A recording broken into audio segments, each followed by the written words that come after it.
On this episode of Let's Talk Wildlife Conservation with Media, I have the privilege to host Dr. Mark Ofua, who is the chairman of St. Mark Animal Rescue Foundation right here in Lagos, Nigeria. And on this episode, we'll be talking about snake conservation in Nigeria. Thank you very much, sir, for the privilege to, have this conversation. I'm really, really grateful, sir. It's a privilege. You're welcome. And let's talk snakes. All right. Okay. So, what piqued your interest in snakes, first of all? Because I know you're referred to as the snake man of Lagos. Yeah. So growing up, I was a crazy child. I was interested in animals. I'll bring grasshoppers, butterflies, beetles, lizards, frogs into the house to play and all that. But yes, like every Nigerian child, I had this healthy respect and fear of snakes. We kind of escaped it. It was shaped by society as we grew up. But there was an incident that happened when I was about 13 years old that changed my mindset. I was preparing for my junior work or something, an exam. And I remember it was quite noisy in the house. We had guests, so I went to the garden to read because it was quiet there. And this was in the night, there was lights there. And then as I was reading, I felt something slid across my leg. And I looked, and it was a snake. So I froze in fear, and then my action of moving my leg, the snake reared up to attack. It was a cobra, I think, with the hood out, and then it was right in my face. And then I froze. Yeah. Honestly, I wasn't being brave. I died. For what seemed like an eternity, we were just like this, looking at each other. It had all the time in this world to bite. But after a very long, I don't know how long it was, but for me, it seemed like forever. It just turned and slithered away. That's changed my mind because I saw that this animal had every opportunity in the world to bite, to kill, but it didn't. I started asking questions, why? Why did this animal attack me? Why did it bite me? And then I got to realize later in life that it was because I froze in fear. It didn't read any danger from me. It didn't see me as a threat. And it left. So that thing changed my mindset. I started asking questions and I realized that snakes are not the mindless killing machines that we think they are. They bite mainly self-defense. And that changed everything. From then, I started getting interested in snakes. And the more I learned, the more I realized that these creatures were the most misunderstood creatures in the whole world. And from there, I started speaking for them to try to get people to change their mindset about snakes, because we actually need these snakes around us. We need these guys to trial. They help us. They're useful to us, and we need to learn from them. Yeah. All right. Okay. So I would like to ask two questions at once. Now, first of all, what impact does they have, let's say, in the ecosystem, and also what are the myths associated with snakes down here in Okay. With the myths associated with snakes, it's very interesting. Not just snakes, I've come to realize that Nigerians, Africans, human people generally, what we don't understand, we fear. What we fear, we hate. And what we hate, we kill. So because we don't understand these creatures, instead of seeking knowledge to understand them, we hate them and kill them out of fear. Do you understand? So if we can change our mindset, everything, with the myths associated with snakes, they are evil. Some people would say God caused the serpents, caused the time of Eve, and said we shall bruise their head and put an enmity between man and the serpents, that kind of a thing. People think they are associated with darkness and with the devil and all that, So these are the myths, and because of that, people have associated snakes with evil. That they are kings of the underworld. The evil spirits use them to attack people. They convey messages to the underworld and all that. And all these are just myths, business, and they're not true. Now, what are the usefulness of snakes to humanity? So much. First of all, let's talk about what we don't actually see, medicine. Snake venom is actually being used as a drug to treat. First of all, as anti-venom to treat snake bite, but also it's used to treat people with blood diseases and heart diseases. And it's very useful, and researches are ongoing. That's on one side. Then in the ecosystem, in biodiversity, you very well remember the food web, that we're taught in biology. Every animal has a place, a niche they play in balancing the ecosystem. Now, snakes are key in that regard. They help keep population of animals down.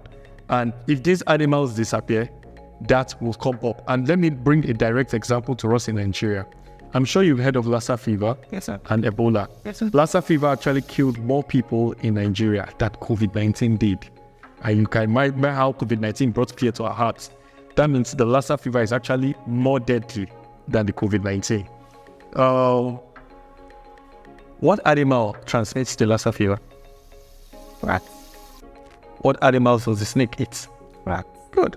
So by the time we kill all the rats around us, by the time we kill all the snakes around us, the rat population will explode and bring more diseases. And let me tell you, rats carry far more diseases than Lassa fever. They carry leptospirosis, they carry bubonic plague that killed so many people in the world, So these snakes actually help to keep their population down. But we kill them out of a myth that is not true. We kill cats, they are witches. We kill owls, they are witches. And all these animals keep the rat population down. So by the time you see that with our own hand, we're causing more trouble for ourselves because of our ignorance. So we actually, as a people, need to learn about snakes. Realize that they are not as deadly as we think they are. They only attack in self-defense. So don't attack them.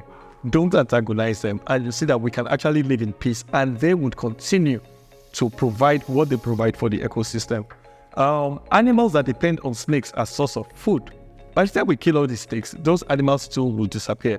And by the time we are causing extinction around us, out of our ignorance, it will come to us.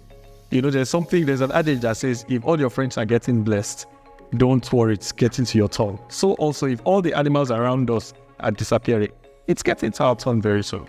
So we really would need to have a change of mindset and learn to live peaceably with these creatures. Okay, sir, I would like you to clarify the concept of venomous snakes and poisonous snakes. Okay. First of all, that is a term that is seriously misunderstood and abused and misused, even amongst professionals. You have wildlife people, animal people making that mistakes. First of all, there's a difference between poison and venom. Poison is anything that touches your skin or you take through your mouth that is harmful to you. Venom, on the other hand, is anything that is injected into your body that is harmful. So, poison, if it touches you, problem. You drink it, problem. In nature, we have some animals that are poisonous. For example, the dart frog, it's poisonous. If you touch it, it's sure death. If you swallow it, of course, let's not even go there. So animals don't even eat it, because they know they'll die. Now, venom, on the other hand, if venom is poured on your skin, as long as there's no injury or anything, it has no effect. If you drink a cup full of venom, as long as you don't have wounds in your mouth or ulcer, no effect. It has to be injected into your body to get into the blood for it to have effect. So with that definition, you find out that there are almost no poisonous snakes. Almost no poison. There's only one species of snake that's poisonous, and it's not in Africa, it's in Asia. So what we have is venomous snakes, because it's when they bite that there's a problem. Do you understand? Now, it will interest you to know that only 15% of snakes are venomous. So if there are 100 snakes here, 75 of them are non-venomous. And with me here, I have Jacqueline. Jacqueline is a non-venomous python. So what about the one in your nail? What's the nail called? Well, this is Jake. He's non-venomous too. These two pythons are rescues. They were rescued from the bushmeat trade. Hunters caught them in their trap, and they were going to sell them for people to eat. Yes, we eat snakes in this country, So I rescued them, treated them, and now I use them as teaching aid for people to overcome their fear of snake? Like, I know you're afraid. I was afraid now, and like, I'm on beginner's level. I don't think I'm really afraid anymore. Yeah. Okay, so I want to ask, so have you ever done, aside maybe getting from hunters, rescuing animals from hunters, have you had instances where you had to rescue snakes from household? And that will actually lead me to a question of keeping wild animals as pets. Okay, yeah. Thank you very much. I actually got trained. I went to South Africa to get trained in snake rescue and rehab. So I'm a trained herpetologist. I'm a trained snake rescuer. Yes, I go to people's houses here in Nigeria to rescue snakes. It's not a thing yet, but that is why I went to get the training to raise other people to be like me so that we have them everywhere, because I can't be everywhere at once, you know. Like every local government, every street, every area in Lagos to have snake rescuers, and then other parts of the country, so that it will become a culture. For now, what people do when they see a snake in their house or in their environment, they kill. We're trying to use education to overcome that aspect, and I hope we will win. So when we get these animals, we rescue them, we take them from the homes and release to protected forest. You asked the second question. Yeah. Okay, about keeping wild animals, yes. Now, wild animals are called wild for exactly that reason. They are wild animals, they're not pets. Now, wild animals are not called wild animals because they are dangerous. That's the definition that comes to people's mind. They are called wild animals because they are not used to living with humans. It stresses them out to be close to humans. So they thrive well on their own in the wild. These guys, like I said, are rescues and teaching aids to get people to overcome their fear, because people kill snakes because they are afraid of them. So I use them to teach people to overcome their fear of snakes. You're sitting right next to a live snake now, you're relaxed. You know, when next you see a snake in your home, you're less inclined to think of kill it, kill it, kill it. You want to give it a way to escape, you know. So that's why I have these guys with me. Please, wild animals should not be kept as pets. It's against the law. These guys are actually protected by law. It will shock you to know that snakes are protected by law. They shouldn't be kept as pets. When you get a snake, when you get a wild animal, please ensure it's freedom. They are happy to be free. And remember this, they are wild animals and they have that wild nature. So no matter how cute and cuddly you think they are, they would always have the wild tendencies, and you might not be safe having them around you. All right. Okay. So I wanted to ask about, okay, in instances where, okay, looking at the fact that we're having humans encroaching into wild spaces, and then this human wildlife conflict between humans and wild animals. Then let's say in an instance where someone was bitten by a snake, what should be the response? Because from what I read, how that snake bite actually is classified in the category of neglected tropical disease. And so in one instance, what should I do in that instance when I'm bitten by a snake? Okay, I'm very grateful you mentioned neglected tropical diseases, and you see it's more of disease of poor people, because these things, they happen outside the urban areas. They happen in the hinterlands, in the suburban and in the regions and in the villages. Now, what you should do, first of all, is snake bite is highly underreported in Nigeria, and treatment is almost non-existent. Most of the hospitals do not have anti-venom. We do not have a venom response center. We do not have a venom response policy by the government. It's a pity. So what happens in Nigeria is that most snake bite victims die. And a lot of times, they do not even know they are snake bite victims because these cases are not reported. We would think it's somebody in the village that is doing them and all that, you know.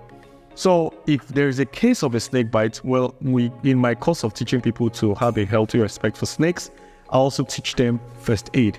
In Nigeria, oh goodness, there is so much myth about eat cola nuts, lick lemon, eat lime. Some will say eat plantain leaves, eat plantain bark. My dear, if you get bitten by a venomous snake and you eat all these, you will die with a stomach full of cola nuts and lemon and plantain barks. Okay? If you get bitten by a venomous snake, the best thing to do is to seek medical attention. Do not panic. Panic increases your blood flow or your heart rates, and the blood flows faster, so the venom circulates faster. Relax and try to get the person to a hospital. It's our prayer that every hospital is adequately equipped with anti-venom. But even in the case where they do not have anti-venom, they are able to minister secondary treatments, not direct. Anti-venom is the best and direct treatment. But if they're able to administer secondary treatments, you see it gives the patient a fighting chance. For example, a venom that has effect on the nerves, okay? The person will be paralyzed and unable to breathe, usually dies from asphyxiation or inability to breathe. But in the hospital, the person can be put on oxygen and is able to survive. Some of the venoms are hemotoxic, some are cytotoxic, and the hospital will be able to give adequate secondary treatment. So please, the response for any snake bite is get the person to health professionals as soon as possible.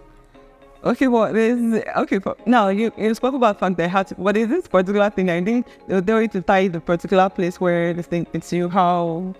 Now, yes, that is another myth or beliefs with snakes and snake bite responses. If you tie, we as professionals, we actually advise people not to tie the site of bite because you can actually worsen the problem. You can make it mess. Somebody that wasn't supposed to die can die because you tied. And then something that was supposed to not have a serious effect could have you having to amputate a limb because you tied. For example, some snake bites are cytotoxic. Cytotoxic means it affects the cells of the muscles around that place. So imagine if a cytotoxic snake bites my arm and you tie here so that the venom will not circulate. What you would have achieved in doing is concentrating the venom here. If the venom had circulated, the effect would not have been much. But if you tie it and the venom is concentrated, you would have to amputate or cut that limb away. That's bad. Then also, if you tie the limb, you can tie so tight, you stop the blood flow, which is why you tie it anyway. Now, with the blood flowing, the limb can become gangrenous and you would have to cut, So these are the reasons we tell people not to tie, because you can actually worsen. Sometimes when you tie and then they're losing the tie, you can have anaphylactic shock because the body has prepared its bullets against the venom. And immediately you lose, there'll be an anaphylactic shock and the person will die. So these are the reasons we say do not tie, just let the person be. Immobilize is what we use.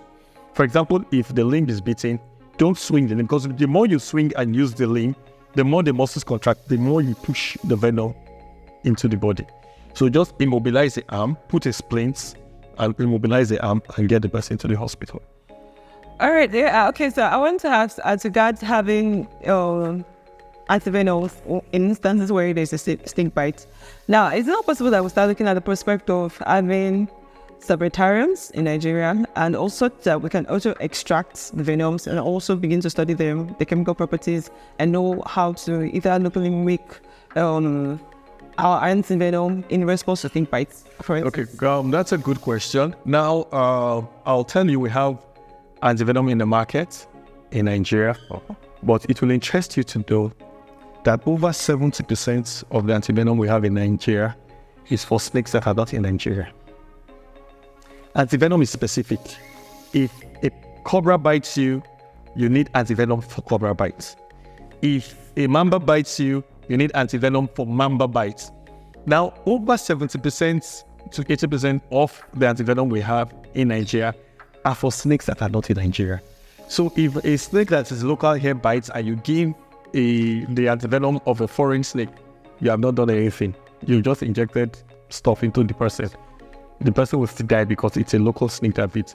So we do not have much anti-venom in Nigeria covering snakes that are in Nigeria. So that question is very good because we need to look into this as a matter of urgency. Now, hitherto the government has overlooked this because, like I said, the people that matter, the people in the urban region, the power brokers do not have a snake problem.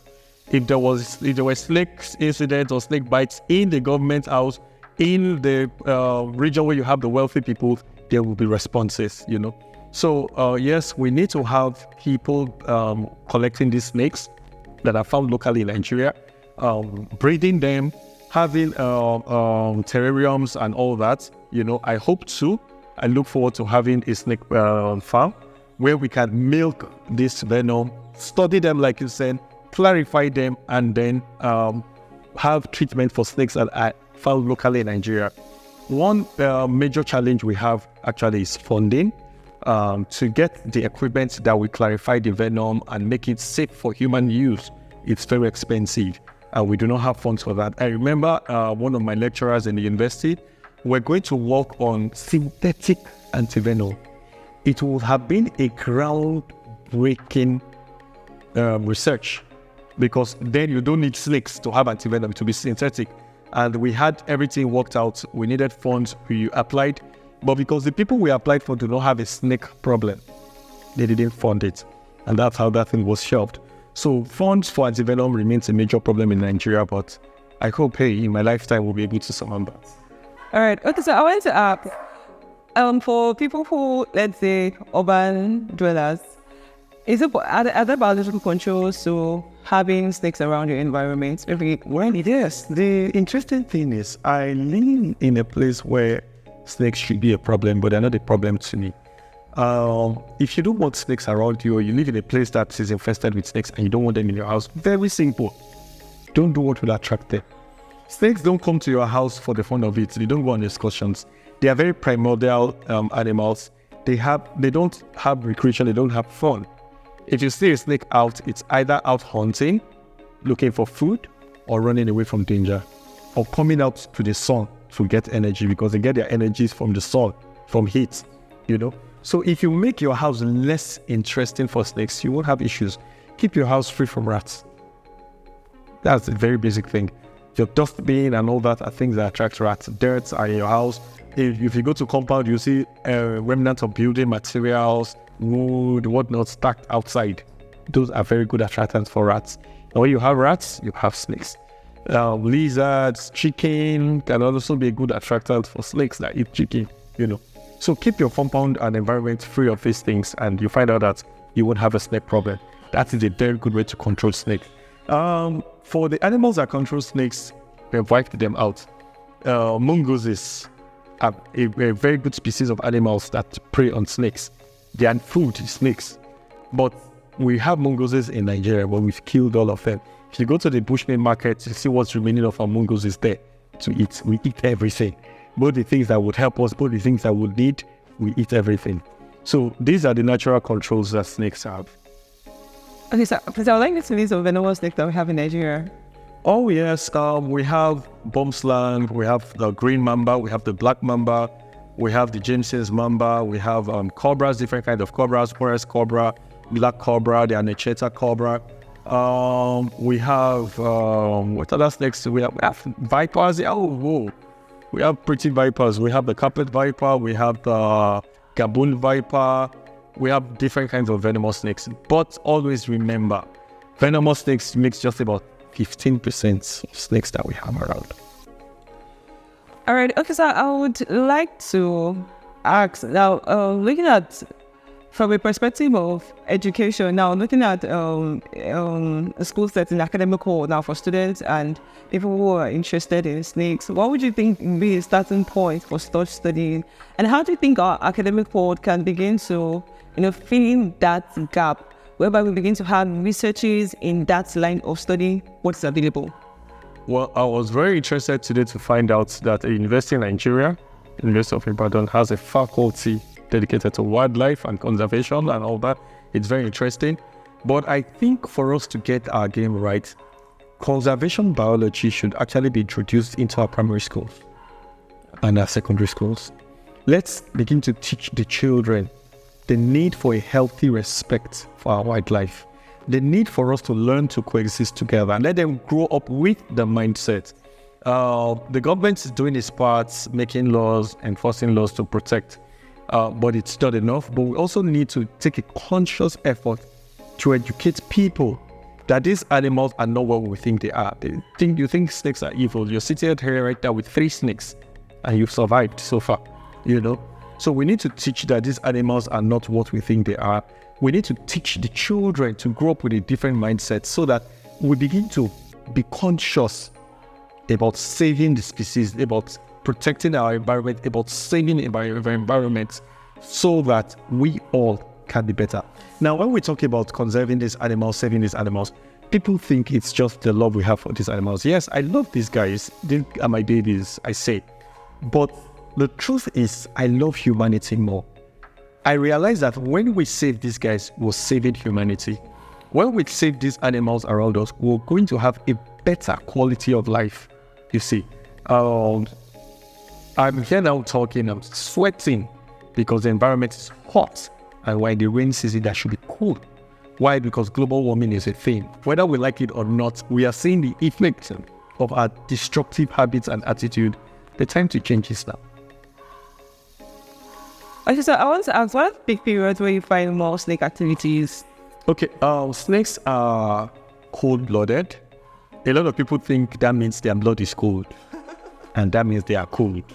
And that's another reason people fear them. Cool, That's not true. They are called cold-blooded or poikilotherms because they cannot regulate their body temperature. Warm-blooded animals, human beings, for example, when it's hot, you sweat.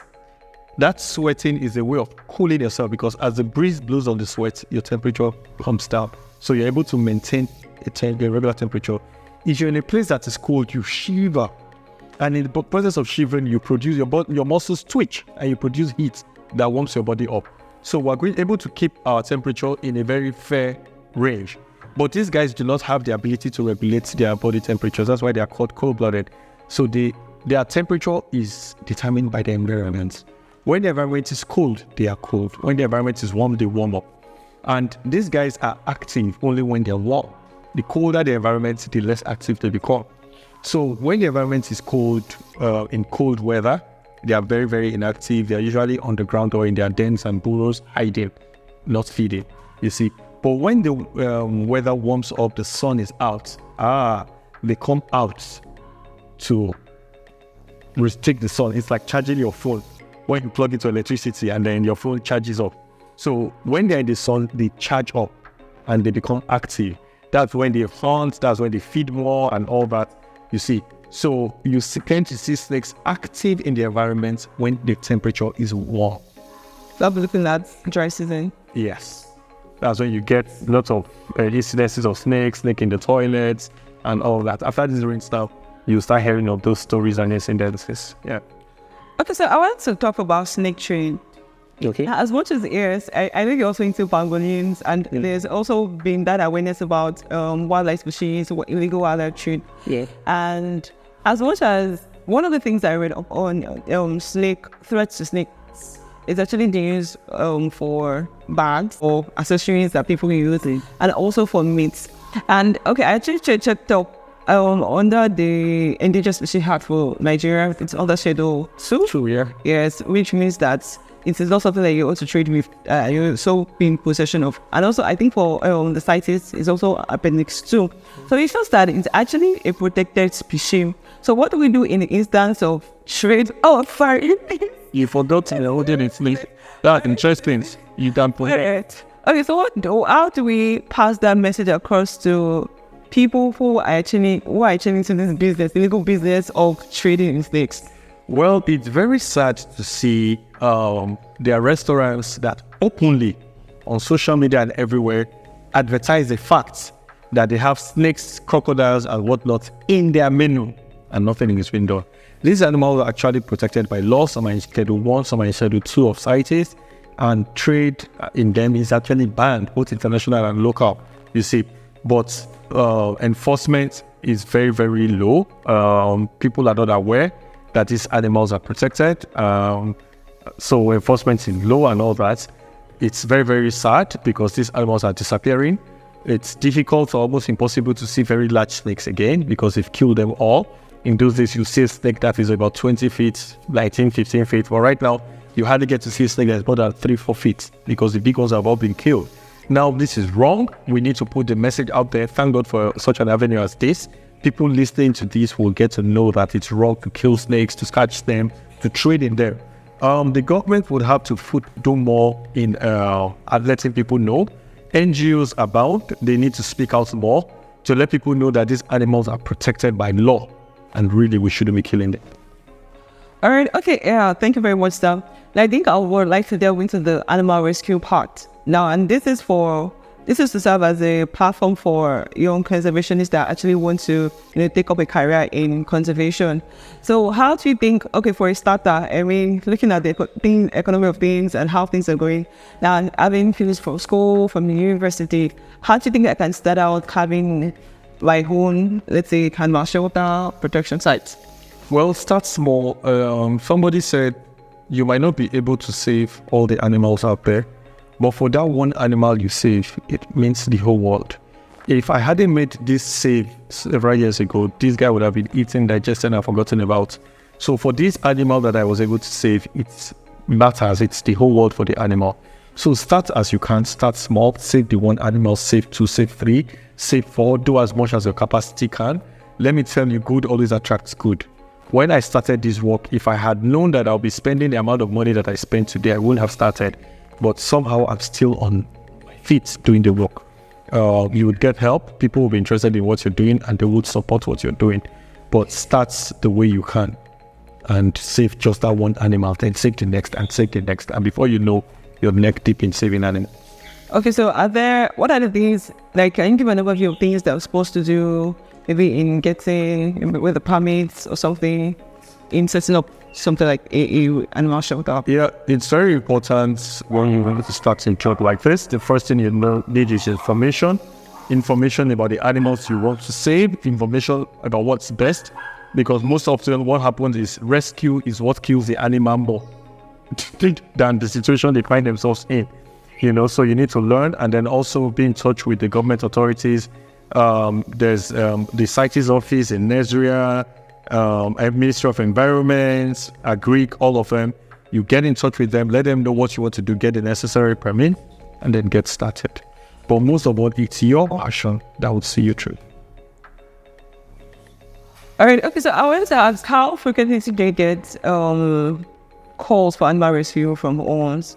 And okay, now I want to say in this light, how often do you get how do you get source for information? Is it that you have informants in that sense, or you really have people who actually come to tell you that there's this particular animal? Have you had instances now where you have people, like passionate individuals, that, I saw this particular animal. Oh yes, it would interest you to know that people are interested in saving animals. They just don't have to wear without. Immediately people started finding out that this guy saves animals. Yes, I get all kind of calls from people. We saw this turtle on the road, they're about to sell it. We saw this crocodile on the road, they're about to sell it. We saw this snake on the road, they're about to sell it. And then I jump on my motorbike and I run there to save the animal. So yes, people call in. I also work with government authorities in making seizures, in making rescues, rehabilitation, and all that. And I work with other NGOs and animals come in. I'm telling you, I have animals coming in from everywhere. Yeah, so that's it. Okay, so I wanted to ask, I think I've asked before, how long we can begin to track our animals? And because I feel that when I do a rescue operation, I should be able to know how they're faring in the wild when I get to do releases. Yeah. And that in that sense, first of all, it enables me to be able to study the animal better in its natural environment, and I can actually know, okay, what success rates of what activity I'm actually doing. So how would it be a futuristic thing for you or something that you would look into? So tracking an animal is actually the final step in rescue, rehabilitation, release. It's what gives you your complete success story. Now you've been able to save these animals from being killed, eaten, or sold. You've treated them, their wounds and their whatnot, and then you've released to protected forest. How do you know that the animal that you released is surviving? The ability to track it a month, 2 months, 3 months later gives you a very good picture. I remember one release that was done in Southern Africa. A baby antelope was saved. The mother was killed. They rescued it. They hand raised it. They taught it to be wild again. Lots of money, lots of effort, lots of love went into that process. And they went to release the animal in the forest. They got deep into the forest, the jungle. They released the animal. And of course, it bounded away happily. And while the scientists and all were still clapping, seeing it run away, a leopard came from nowhere, picked the animal, and that was the end of the story. So the whole work and everything nature must take its course, you know. So yeah, so tracking is actually the end result. It tells you how far you succeeded.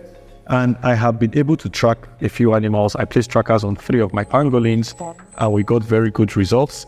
But there were challenges. Now, the major problem or the major challenge with tracking is it's expensive. To get the trackers, they sell for about $1,000 upwards. You can have some trackers costing as much as $10,000. Now, that is expensive, and you need really serious funding for it. But until we're able to surmount that and get cheaper means of tracking, well, there's really nothing we can do. $10,000 would save lots of animals. So I'd rather concentrate my efforts in saving the animals, releasing them to the wild, and having nature take its course. All right, I think that brings us to the end of the show today. So, Howland, do you have a closing remark for us? Oh, well, thank you very much, everyone. Please remember, almost everything. I tell people, 99% of the things you have heard about snakes, it's not true. So begin to ask yourself, what do you know about snakes? It's probably not true. So find out the truth about snakes, learn about them, learn and see for yourself that they are not the mindset killers you think they are. I'm not using any juju or medicine. I'm just using knowledge right now. Learn about snakes. I remember that we have to learn to find out ways to live peaceably with these creatures. We need them around us. We need them to thrive so that we can thrive. All right. Thank you very much.